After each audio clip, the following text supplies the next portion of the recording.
On a parlé des variables, on a parlé des listes, des conditions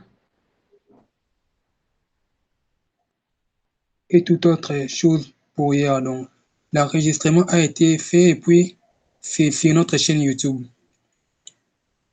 Aujourd'hui, nous allons parler de quelques notions un peu spéciales.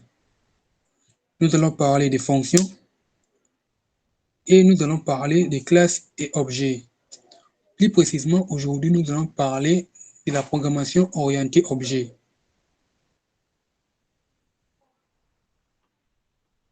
Donc, on commence d'abord par la notion des fonctions. Je crée un nouveau fichier. Je nomme sa fonction .py.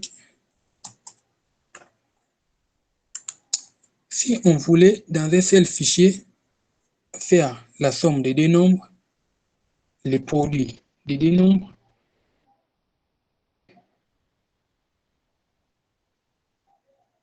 toute autre opération dans le même fichier, on fait la somme, on fait les produits, on prend seulement ces deux opérations.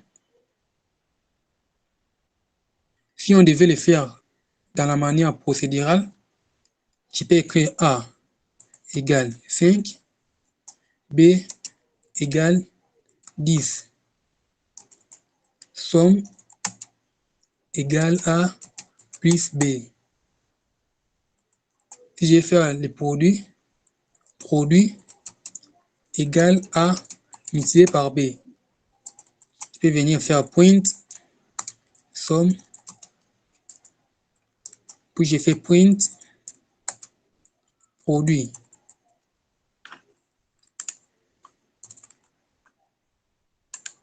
J'ouvre le terminal.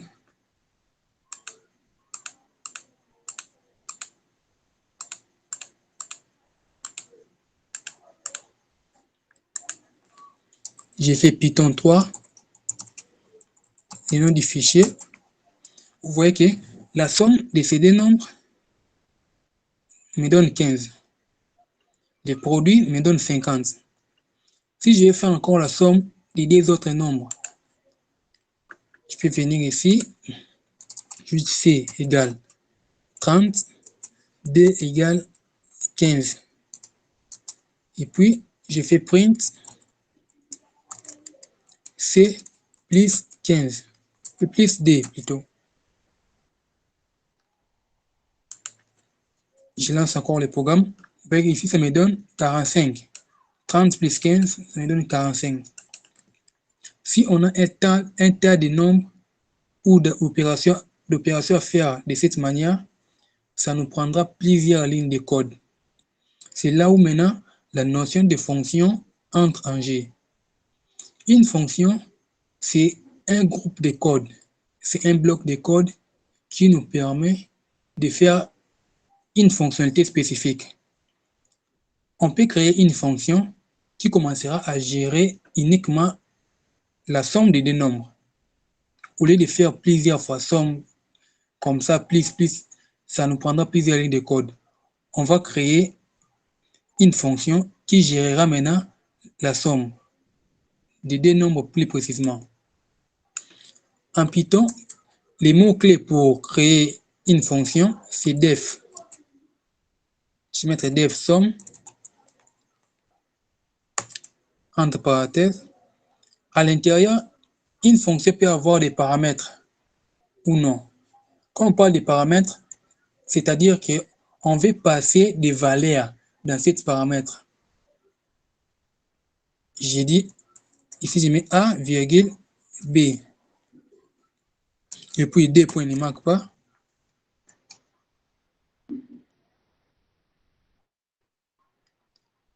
Là, j'ai def somme. Maintenant, dans cette fonction, je suis en train d'attendre des valeurs pour que je puisse faire la somme de ces deux valeurs. Je vais faire print A plus B. N'oubliez pas l'indexation. Pour faire appel à une fonction, on fait juste l'appel au nom de la fonction. Si votre fonction a des paramètres comme ça, vous devez passer des valeurs au nombre des paramètres. Si j'ai mis 10 et puis 15.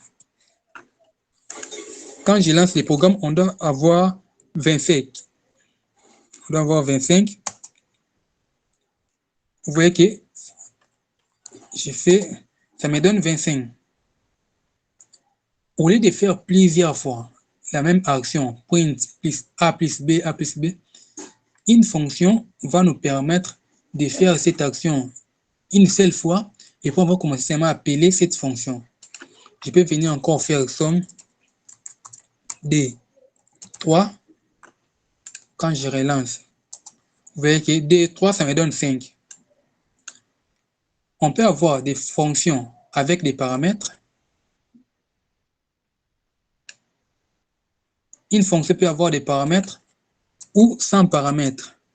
Une fonction sans paramètres, je peux dire fonction greeting. Je ne mets pas de paramètres à l'intérieur dans cette fonction.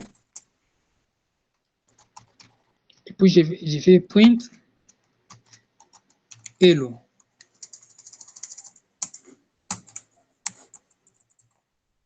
Cette fonction n'a pas de paramètres, ça imprime juste hello. Tandis que l'autre fonction a des paramètres A et B. Et puis ça fait des calculs à l'intérieur, ça affiche la somme. Si je vais faire appel à la fonction greeting, je fais juste greeting, juste l'appel comme ça n'a pas de paramètres, je ne passerai pas d'argument. Ici, on appelle ça paramètre. Tandis que quand vous faites appel à cette fonction, les valeurs que vous mettez, on appelle ça argument. Donc, ici, ce sont des arguments, tandis que ici, ce sont des paramètres. Ici, il y a des arguments. Ici, il y a des paramètres. Là, c'est à retenir. Comme j'ai fait appel à greeting comme ça va m'afficher uniquement hello. Vous voyez que hello est bien affiché. Là, on a créé des fonctions. La première, on a passé les paramètres. La deuxième, on n'a pas passé des paramètres.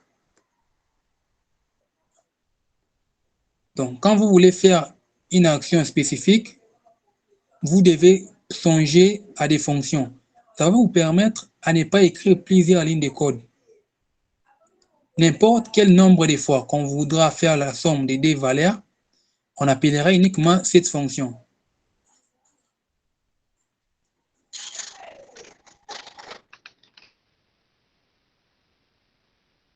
Fiche print hello.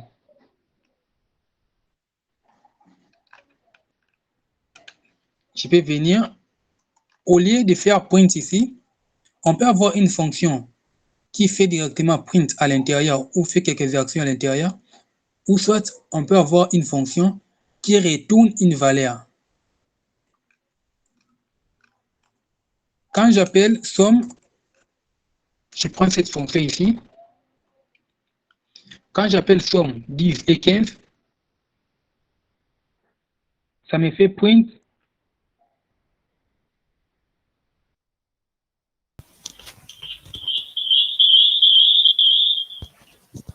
quand j'appelle la fonction somme ici, ça me fait print de 10 plus 15. J'efface d'abord la console. Donc j'ai 25 ici. Maintenant, on ne veut pas faire print directement dans cette fonction. On veut maintenant retourner une valeur et puis on fera print après. Donc, je peux venir ici et faire return A plus B. Comme cette fonction retourne une valeur, on peut affecter la valeur de retour dans une variable. Je peux dire variable C égale somme de 10 et 15. C'est-à-dire que la variable C aura la valeur de retour des 10 et 15 ici. Donc, ça viendra dans la fonction somme, et puis ça retourne A plus B. Directement, ça va nous retourner 25. La variable C aura la valeur 25. Maintenant, je peux faire print de C. Vous verrez que ça va me donner toujours 25. Ça donne toujours 25. Donc, vous pouvez faire des actions, même faire print à l'intérieur d'une fonction, ou soit vous pouvez retourner une valeur. Quand vous faites des calculs autres, je vous recommande de retourner des valeurs. Parce que si vous faites print ici et que vous oubliez, vous faites encore print à l'extérieur, ça ne sera pas trop cool. Donc, songez plutôt à faire des retours des valeurs, surtout quand vous faites des calculs. Là, on a vu comment est-ce qu'on peut avoir une fonction avec des paramètres et une fonction sans paramètres. On a aussi vu comment on peut retourner une valeur. Dans une fonction, ce qui est ici, ça s'appelle paramètre. Tandis que quand vous faites appel à la fonction, vous allez passer des arguments. L'ordre du passage des arguments doit être égal à l'ordre des paramètres. Comme j'ai mis 10 ici au début, ça va comprendre que ces 10 doit être remplacé par A.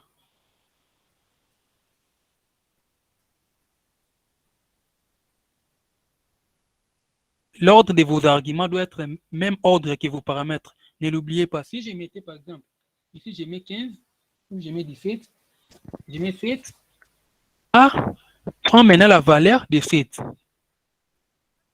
Donc, tenez bien compte de l'ordre. Tenez vraiment bien compte de l'ordre.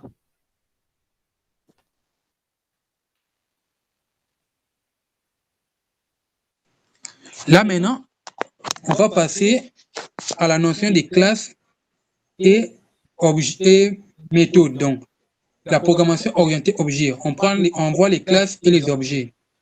Toujours dans cette notion-là, on verra aussi les fonctions qui viendront encore. On a des types de programmation, on peut dire. La programmation procédurale et la programmation orientée objet. Tout ce qu'on a fait avant, c'est de manière procédurale. Vous voyez que tous ceux qui sont ici, c'est de manière procédurale. Maintenant, la programmation orientée objet est venue juste pour faire en sorte que nos codes soient organisés, maintenables, même pendant combien d'années ou peu importe le nombre de développeurs qui bossent dessus. Un programme procédural est difficile à maintenir.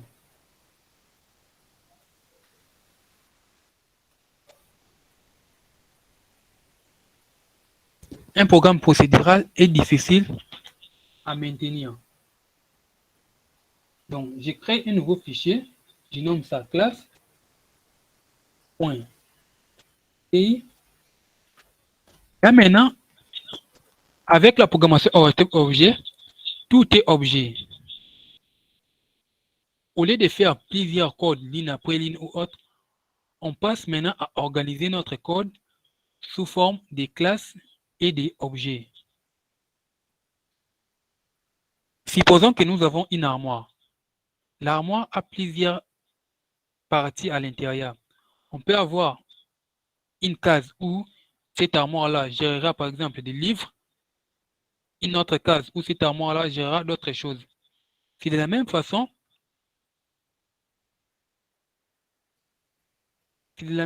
qu'on va s'organiser pour qu'on puisse créer notre code aussi. Ces codes-là doivent être gérés par des classes. Parce que notre programme peut avoir plusieurs classes qui vont gérer plusieurs choses à la fois. Premièrement, avec Python, on a les mots-clés classe. On a les mots-clés classe. Après les mots-clés classe, on met maintenant les noms de notre classe. Ici, on peut avoir une classe nommée animal. J'ai deux points. Notre classe est là. On a une fonction du débit, une fonction d'initialisation. Cette fonction s'écrit def. On a vu les mots-clés pour les fonctions. Underscore, double underscore, init, double underscore, et puis les parenthèses. Là, par défaut, vous devez avoir déjà un paramètre. Plus précisément, on nomme ça self, majoritairement, ce n'est pas obligatoire. Cette fonction, ça fera référence à toute cette classe, à tous les objets de cette classe. On va voir comment est-ce que ça marche. On a une classe animal, et puis on suppose que chaque animal a un nom. On doit encore passer un paramètre ici, name. J'ai un paramètre name, parce que chaque animal doit avoir un nom. Et puis, je fais 2 points. On doit maintenant prendre la valeur qui sera passée ici comme nom, et puis les faire entrer dans notre variable name. Ici, je peux changer comme paramètre, j'ai mis underscore name. Et à l'intérieur de la fonction, je prends maintenant self qui est là, et je crée une propriété name. Cette propriété aura la valeur qui sera passée comme étant name. Donc, la valeur qui sera passée ici sera entrée dans la propriété name. Autrefois, on avait vu des variables. En programmation orientée objet, on ne parlera pas trop des variables, on parlera plutôt des attributs. Comme ici, c'est un attribut. Name, c'est un attribut ou une propriété. Je peux créer une deuxième fonction et dire quitting. Et puis, dans cette fonction, je passe encore au self qui est en train de prendre, qui référencie l'objet, tous les objets de cette classe ici. J'ai fait 2 points. Et puis, je vais faire print self.name. Donc, ça doit nous imprimer le nom qui sera passé pour cette classe. Donc, ce qui est à retenir, la fonction init ici, c'est pour initialiser cette classe. Quand on va faire appel à cette classe, on doit déjà passer un argument. Ici, vous voyez des arguments, mais cet argument ne sera pas passé. Les premiers paramètres qui est là, c'est juste pour référencer tous les objets de cette classe. Donc, vous pouvez changer le nom, ça ne posera pas de problème. Ce n'est pas une obligation de mettre toujours self. Mais pour une bonne recommandation ou des bonnes pratiques, vous pouvez mettre self, parce que self veut dire ça fait allusion à cette classe. Donc, ça fait allusion aux objets de cette classe. C'est pourquoi on a préféré d'utiliser self. Là, on a créé notre classe. Vous voyez bien l'indication, le niveau d'indication. Toutes les fonctions sont dans la classe. Maintenant, pour faire appel à cette classe, on doit maintenant instancier la classe. Pour instancier la classe, je peux me dire A égale animal. Instancie la classe animal. Puis je dois passer maintenant ces paramètres. Je dois mettre une valeur comme argument pour ces paramètres name.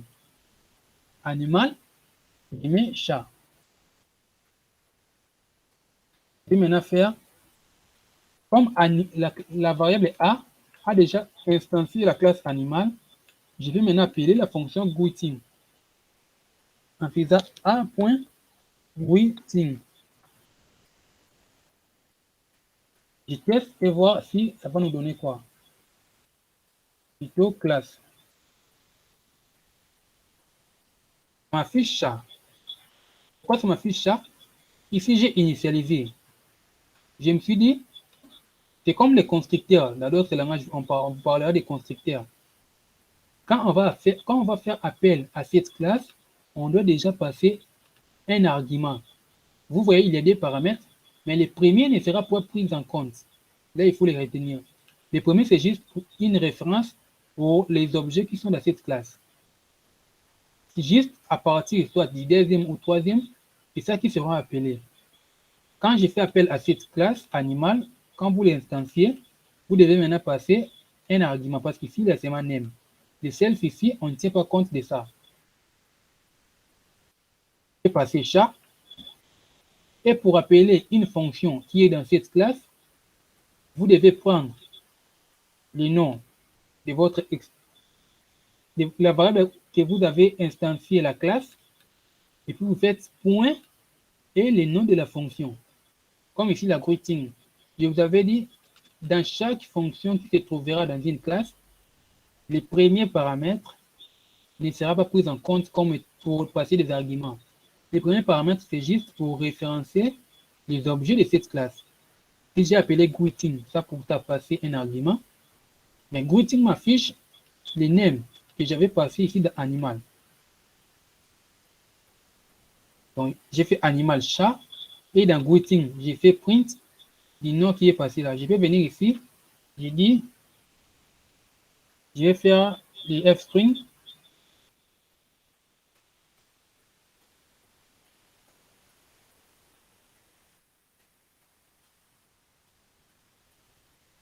Je dis hello, et puis le nom qui sera passé. Si je mets chien, on m'affichera hello chien. Donc, juste ici, ça prend en compte les names qui est passé dans les paramètres ici. Donc là, c'est pour créer une classe. On peut avoir plusieurs classes. Je peux ajouter une autre classe. Il faut bien voir le niveau d'indexation. Classe chat. C'est classe chat. Des points.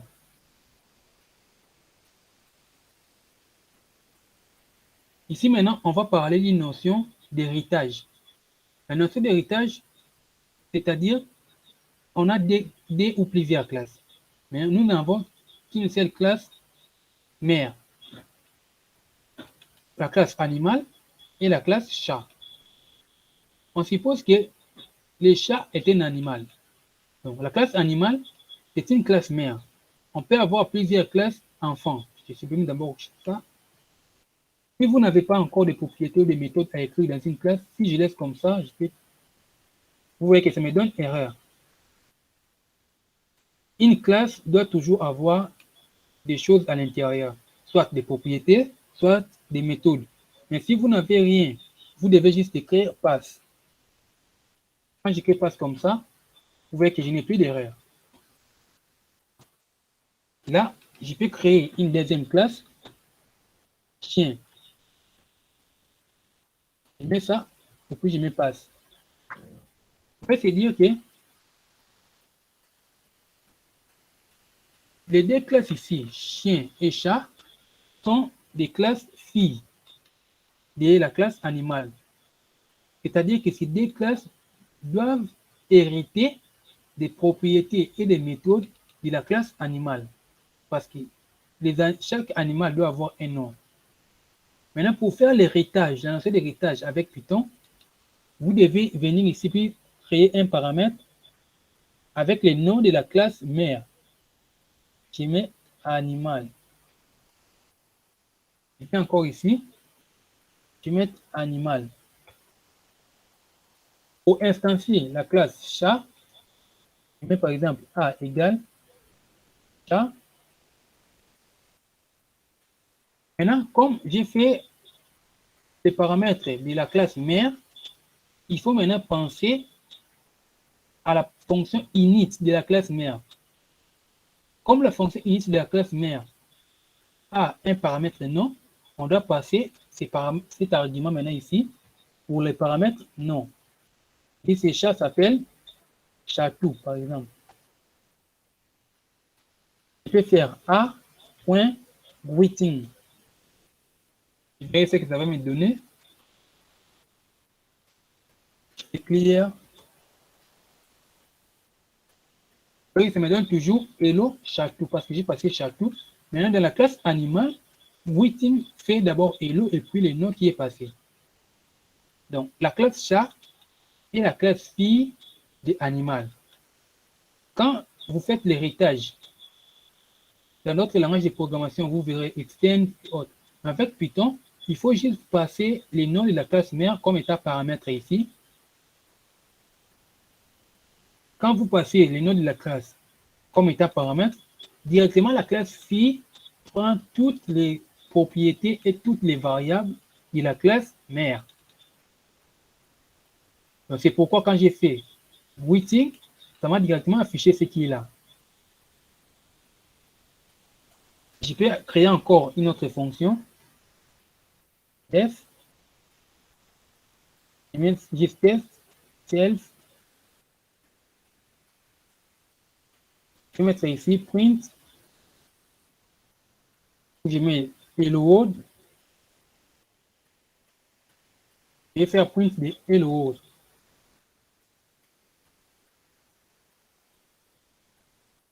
Hello world.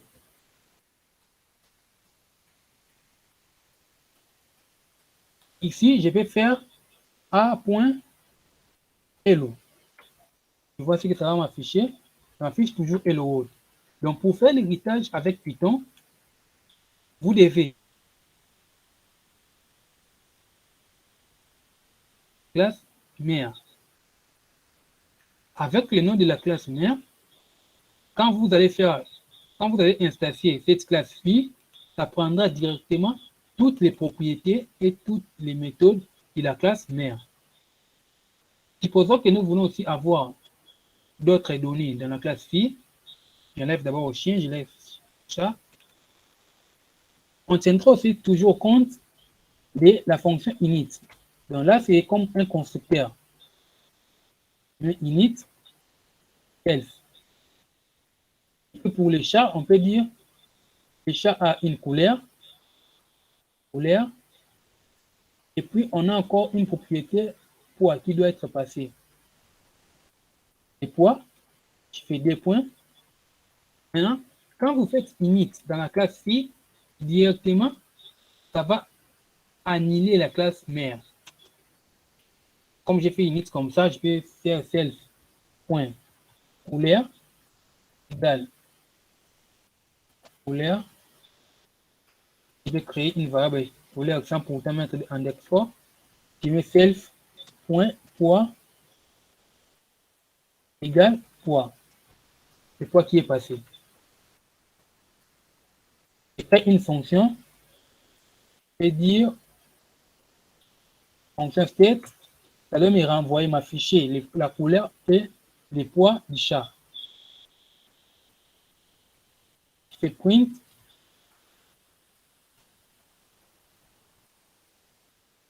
Fstring, Fstring,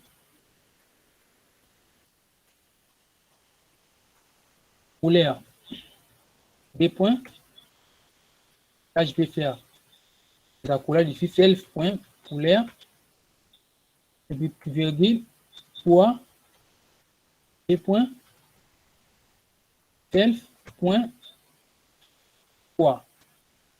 Donc, quand je vais faire appel à state ici, ça doit m'afficher la couleur et les poids. Là, maintenant, pour faire appel à chat, la classe chat, je dois passer la couleur, je mets couleur noir, et puis poids, je vais mettre 50.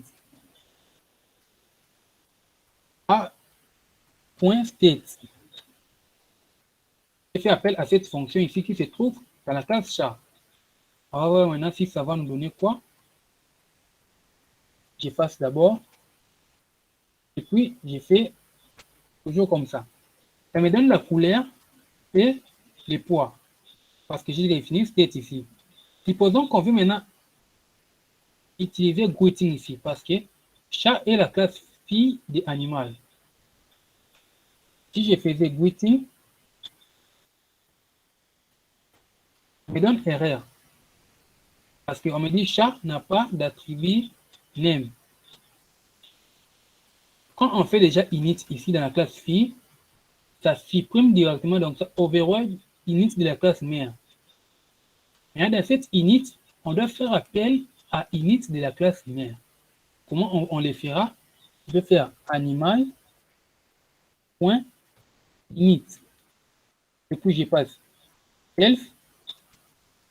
Et je vais passer maintenant. Je dois encore avoir name. Parce que le nom doit être passé. ou soit on peut le mettre au début avant couleur. J'ai encore un paramètre name qui sera maintenant passé dans animal. Animal a juste besoin de name. Chat a besoin de couleurs et de poids. Chat a besoin de couleurs et de poids. Ce qui fait en sorte que on doit passer le nom du chat, la couleur et les poids. Maintenant, les noms qu'on va passer ici dans chat, je vais mettre ici chatou.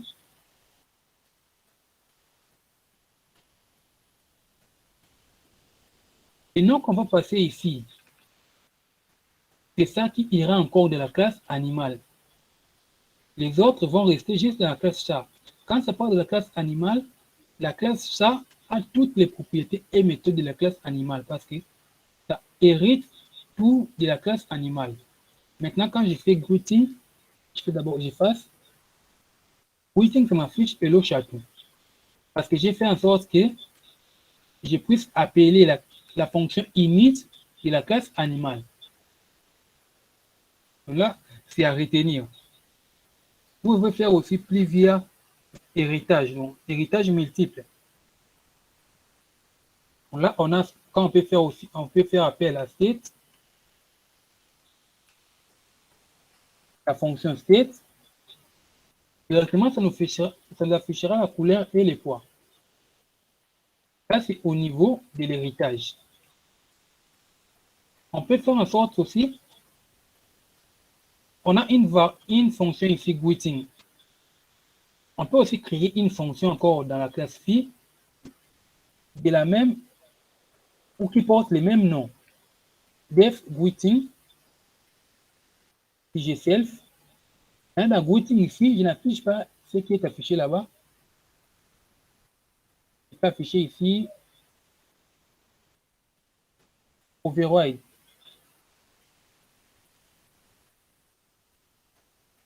Je commente la fonction qu'on vient de créer. On va voir ce que greeting ici donne. Et puis, on va décommenter le greeting qu'on va créer et on va afficher. Donc, greeting, ça nous affiche hello chatou. Ça prend le greeting qui est ici, la fonction greeting qui est dans animal. Si on crée une fonction avec le même nom, et c'est de la fonction qui se trouve dans la classe mère, on voit maintenant ce que ça va nous donner. Puis ça nous donne override.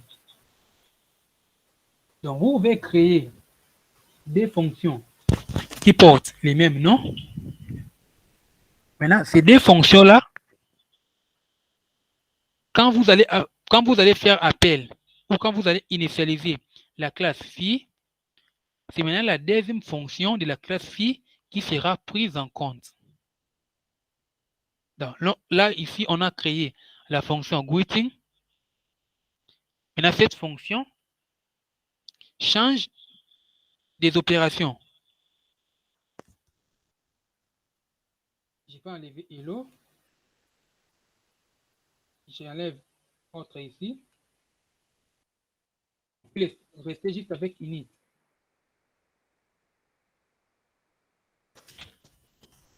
On a une fonction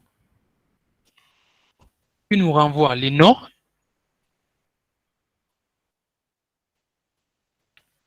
Je peux créer la fonction name, soit la fonction get name. Il va juste me renvoyer les noms. Je retourne.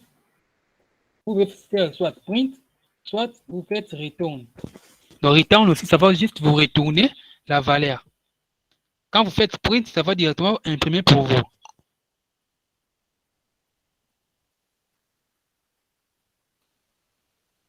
Donc ici, j'utilise return et puis je retourne self.name. Ici, j'enlève greeting. Je vais venir ici pour prendre les noms.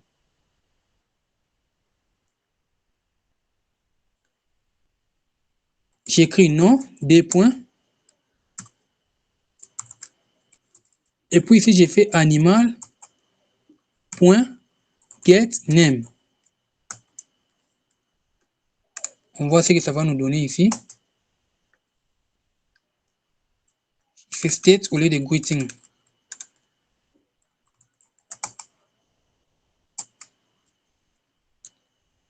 Ici, ça me dit que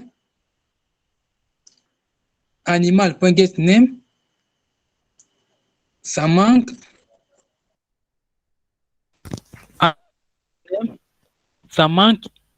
un argument. C'est-à-dire, quand on fait appel à une fonction de la classe mère, on doit passer le self qui est ici. Je passe self, et puis je recommence et je vois ce que ça nous donne. Et ça me donne nom chatou. Parce que ici, je me suis dit, quand tu viens m'afficher les noms, va dans animal. Et puis tu cherches la fonction getName, self c'est moi. Donc, la classe chat ici. Directement, ça affiche les noms qu'on a passés ici. Je peux changer chatou à Milou. Quand je refais, nom égale Milou. Donc, vous pouvez faire plusieurs actions. Juste comprendre tout d'abord la notion de programmation orientée objet. Qu'est-ce que ça nous donne et quels sont ses avantages. Une fois que vous comprenez les buts de la programmation orientée objet, ça va vous permettre de faire plusieurs choses. Si vous les maîtrisez au moins dans un seul langage, ça vous permettra, quand vous partirez de l'autre langage, ça sera plus facile à comprendre. Généralement, que ce soit dans les universités ou autres, on donne plus la programmation orientée objet en Java. Parce qu'avec Java, c'est plus facile à comprendre la programmation orientée objet qu'en PHP par exemple. Python a un peu des notions assez différentes ou la syntaxe assez différente que d'autres langages. Vous verrez que dans PHP, Java, C#, c'est presque la même syntaxe. Mais avec Python, vous verrez que c'est tellement différent avec d'autres choses. Mais ce n'est pas impossible à comprendre. Donc, vous devez retenir que vous devez avoir une classe mère et puis une classe fille qui va hériter si vous voulez faire de l'héritage. Comment est-ce qu'on peut se dire que cette classe doit être la classe fille d'une autre classe? Supposons que vous avez créé une classe student. Supposons que vous voulez enregistrer des données des étudiants. La classe student est mieux réservée pour votre problème. Mais on peut se dire, un étudiant est déjà une personne. Donc, on doit avoir une classe personne et puis la classe étudiant peut juste hériter de certaines propriétés de la classe personne. Donc, en programmation orientée objet, il faut au moins vérifier votre idée de ce que vous voulez faire. Ça vous permettra d'aller plus rapidement. L'un des avantages de la programmation orientée objet à la programmation procédurale, la programmation orientée objet vous fait gagner du temps. Parce qu'on peut se dire, un étudiant, déjà, c'est une personne. On doit avoir une classe personne. Dans cette classe personne-là, on doit avoir les propriétés telles que nom, poste-nom, prénom, adresse et autres. Maintenant, dans la classe étudiant, cette classe-là va juste hériter la classe personne. Mais la classe étudiant doit avoir certaines propriétés particulières. Genre, promotion et autres, qui est différent des personnes. Parce que toutes les personnes n'ont pas de promotion. Mais un étudiant a une promotion. Un étudiant est une personne. Donc, on doit créer d'abord une classe personne. Et puis, cette classe-là, on crée une autre classe étudiant qui va hériter de la classe personne. On peut aussi prendre un autre exemple. Comme on peut dire classe automobile. Et puis, dans la classe automobile, on peut avoir d'autres sous-classes ou des classes filles qui peuvent hériter de cette classe-là. Donc, quand vous voulez travailler, surtout quand vous faites la PO, il faut bien penser de ce que vous voulez faire. Bien subdiviser vos classes, c'est ça qui va vous permettre déjà de maintenir vos codes. Parce que quand vous avez déjà, on peut prendre un exemple ici, j'ai dit classe. Personne.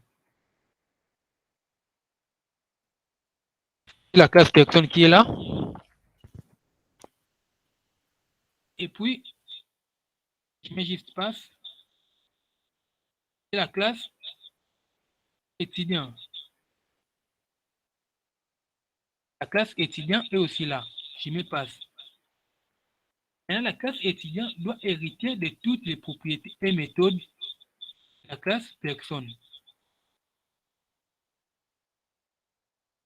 Déjà, naturellement, vous comprenez qu'un étudiant a toutes les propriétés d'une personne. Un étudiant a un nom, un étudiant a une adresse, un étudiant.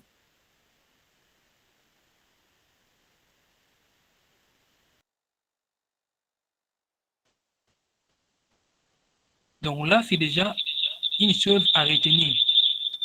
Ça vous permettra de mieux avancer même de d'autres langages quand vous faites la PO. Parce qu'actuellement, tous les langages de programmation, je peux dire tous les grands langages ou les langages de haut niveau ont déjà la notion de PO. Donc, vous devez bien maîtriser cette notion parce que surtout quand vous allez faire des frameworks, par exemple Symfony, Laravel ou Django et autres, ça vous permettra de mieux avancer. Surtout comme en Laravel, moi personnellement, j'ai fait la technologie Laravel, tout est en orienté objet. Donc vous devez bien retenir cette notion et surtout n'oubliez pas l'algorithmique. Parce que cette notion, si vous les comprenez bien en algorithmique, ça vous permettra aussi de bien les comprendre dans d'autres langages de programmation. Donc pour aujourd'hui, on a plus vu les fonctions et puis comment est-ce qu'on peut créer des classes et créer aussi de l'héritage. Donc une classe phi hérite les propriétés d'une classe.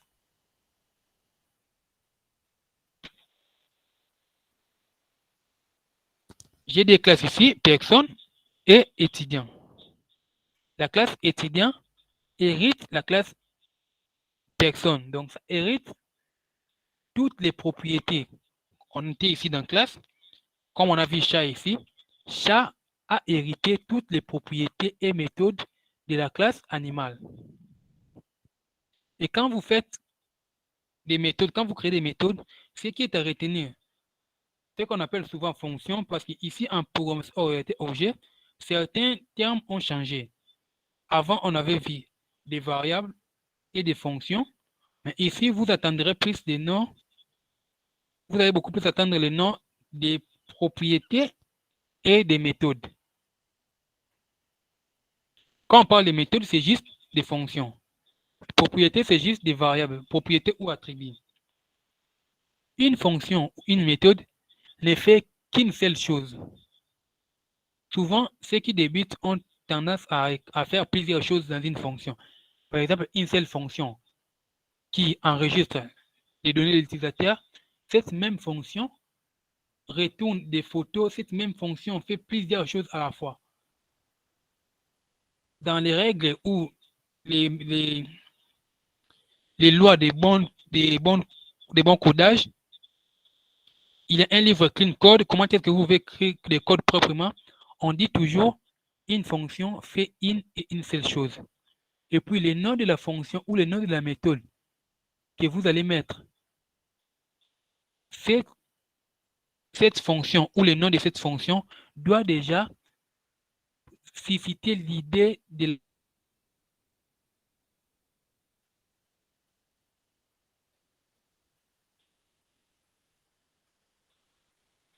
Ici, j'écris getName. Je n'ai pas parlé plus des accessoires et les mutateurs. Vous pouvez faire des recherches sur ça, get et set. Donc, quand vous apprenez, moi personnellement, j'aime plus orienter les gens dans le monde des recherches. Je ne donne pas tout à la fois.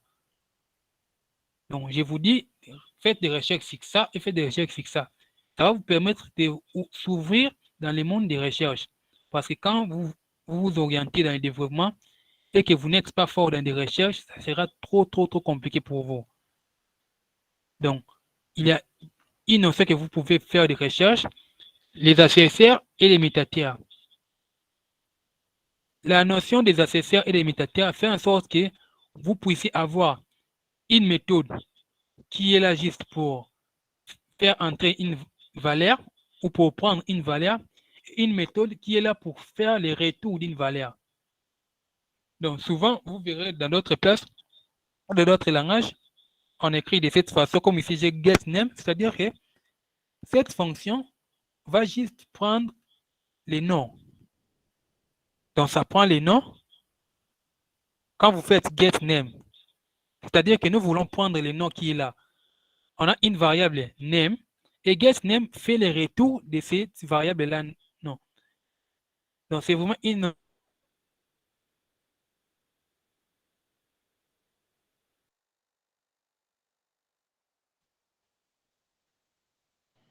Donc pour aujourd'hui, on a vu comment est-ce que vous pouvez utiliser ou vous pouvez créer des fonctions.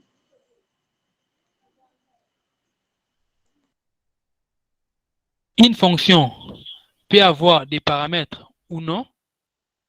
Comme ici, nous avons des paramètres. Ici, nous n'avons pas de paramètres. Ce que vous allez appeler paramètres ici, quand vous faites appel à cette fonction, les valeurs que vous passez, on appelle ça argument. L'ordre des arguments doit être aussi le même ordre des paramètres. Une fonction peut aussi retourner une valeur. Comme ici, on a fait juste retour. Tandis qu'ici, on a fait print. Dans d'autres langages, vous verrez des accolades, tandis qu'en Python, il n'y a pas d'accolade, il y a juste des points ici. Et sans oublier la notion d'indentation. L'indentation en Python est obligatoire parce que l'interpréteur de Python doit maintenant comprendre que la partie ici, comme le retour ici, se trouve dans la fonction somme. Quand vous faites mal l'indentation, vous aurez des erreurs. Si vous avez fait retour ici dans cette fonction, vous pouvez soit enregistrer la valeur de retour dans une variable, ou soit au lieu de faire comme ça, je pouvais faire directement print des sommes directement ici. Je pouvais faire print des sommes directement ici, ça me donnera toujours la même réponse, les mêmes résultats avec la variable ici. Pour les classes, je crois aussi, je vous avais dit, init, c'est comme le constructeur. Et ici, j'ai dit, les premiers paramètres de toutes les fonctions d'une classe, c'est juste un objet qui référencie tous les autres objets de la classe. Mais si j'ai self, quand je vais faire appel à cette classe, quand je vais instancier la classe, je ne passerai pas des arguments. Je passerai un seul argument. Parce que self ici, c'est ça qui va m'aider juste à faire appel à des objets qui se trouvent dans cette classe. Ce n'est pas toujours que ça doit avoir le nom self. Je vais mettre ça même A. Et puis ici, je vais mettre même B. Ici, je change A. Ici, je change B. Je fais clear.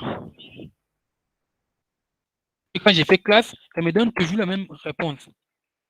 Juste que les premiers paramètres, c'est ça qui va vous permettre aussi de référencier tous les objets de la classe. Vous verrez dans plusieurs exemples sur Internet, on écrit majoritairement self.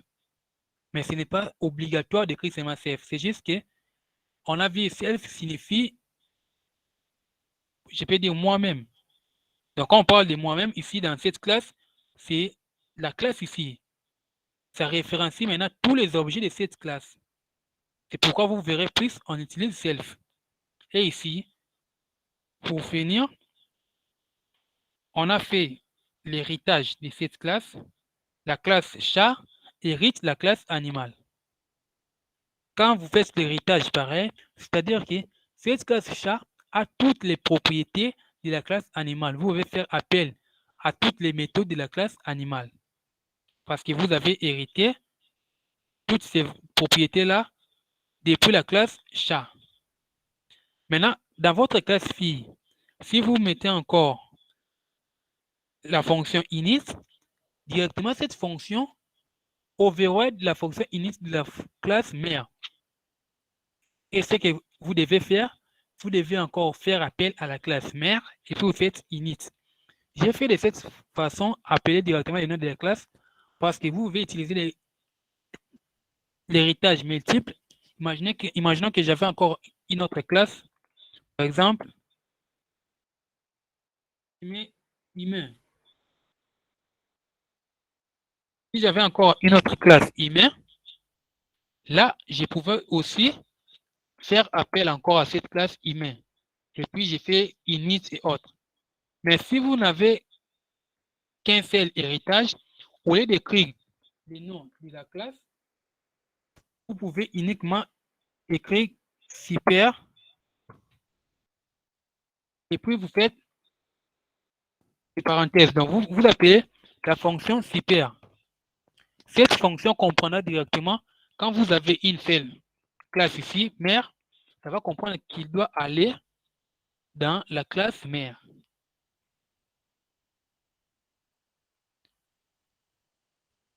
Donc, pour une partie ici de la programmation objet, donc je ne sais pas s'il y a des questions pour le moment, vous pouvez poser concernant la notion des classes et des objets qu'on a vu ici et la partie des fonctions.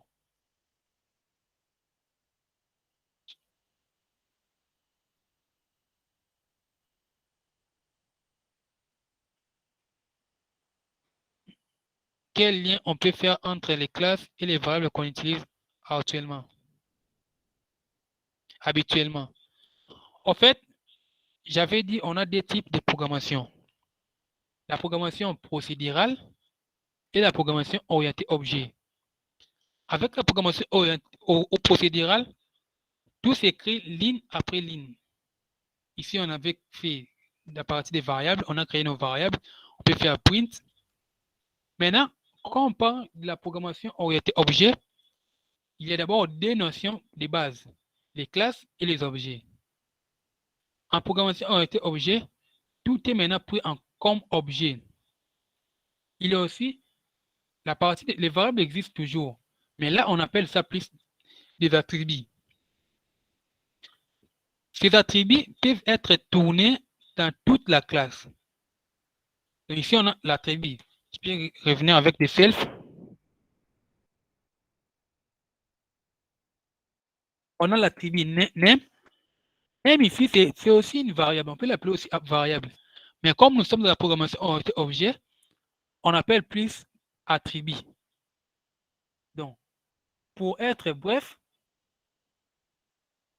les classes et les variables, donc les variables se trouvent toujours dans des classes. La notion des variables n'est pas supprimée dans des classes. Juste que ça change un peu de nom. On parle beaucoup plus d'attributs que des variables. Je crois que M. Ilrich, vous avez compris.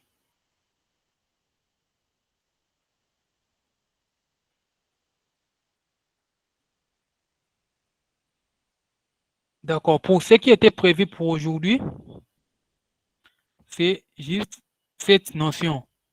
Donc, je crois plus tard, on aura d'autres ateliers de formation.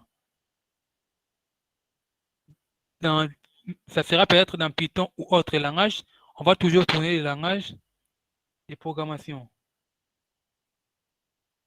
Donc, merci pour votre participation. La vidéo est enregistrée.